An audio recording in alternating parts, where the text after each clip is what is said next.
Mulungu sagwira ntchito mu mdima amakhala mkuwala. Mdimawo ake uyambirira adalankhula kuwalako ndipo mdima udathawa. Pamodzi ndi kuwalako kunadza moyo, ndipo Mulungu anaona kuti kunali kwabwino. Tsoka ilo, chinyengo cha Satana komanso kusamvera kwa Adamu kunabweretsa kusefukira kwa mdima ndi imfa. Zoona, timakondwera ndi kuwala kwa dzuwa, koma uchimo ndi imfa zaponyera mthunzi wake wakuda pa mtima wa munthu aliyense, malo ukalamo amantha, panga lukalamo la chinyama chilichonse chiopya.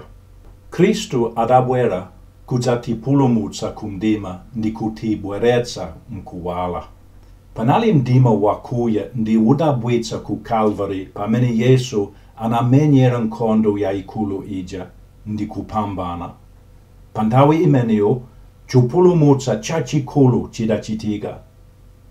Neneri Yesaya adanenapo za izi zaka mazana ambiri m'mbuyomu, koma kunakomera Yehova kumutunduza, anamvetsa zowawa.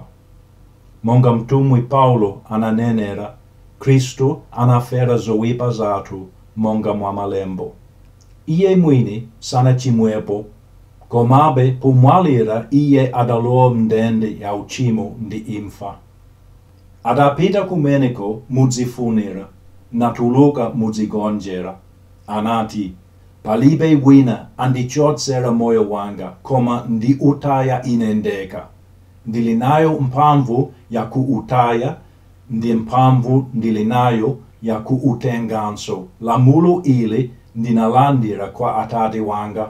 Pokwaniritsa izi, mtumwi Yohane analemba kuti, pamene Yesu tsono adalandira vinyo wosasayo, anati, kwata, ndipo anawerama mutu napereka mzimu.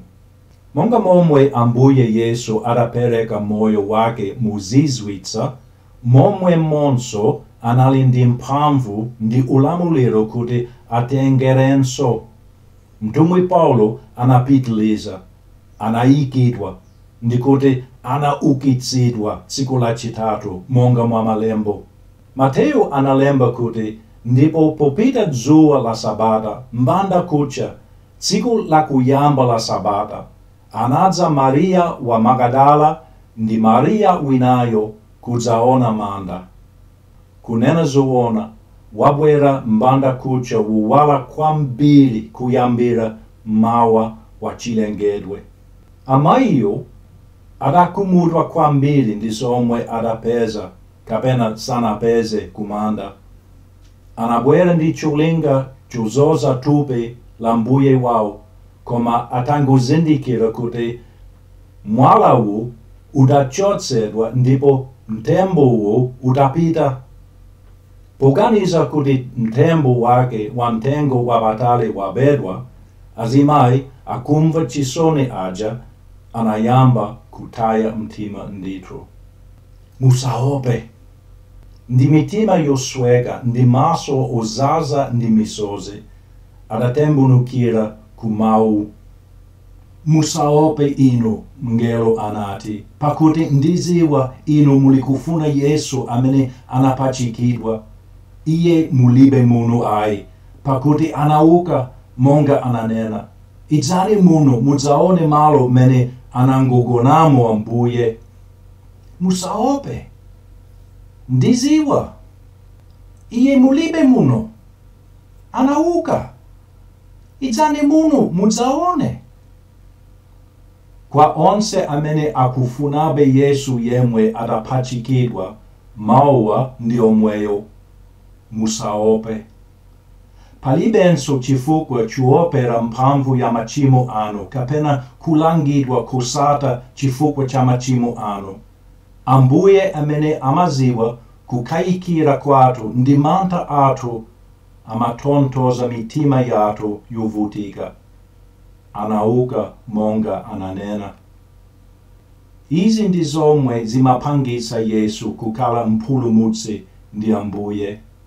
sanangofera machimo athu, koma adaukanso kutisogolera kutuluka mumdima wa uchimo ndi imfa kulowa mkuwala kwa moyo usata.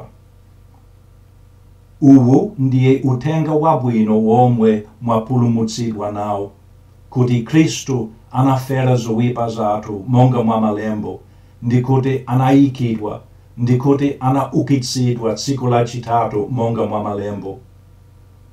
Kulipirani Yesu yekayo ndikulanditsidwa kumdima wa uchimo kulowa mkuwala kwa ulemerero wa Mulungu.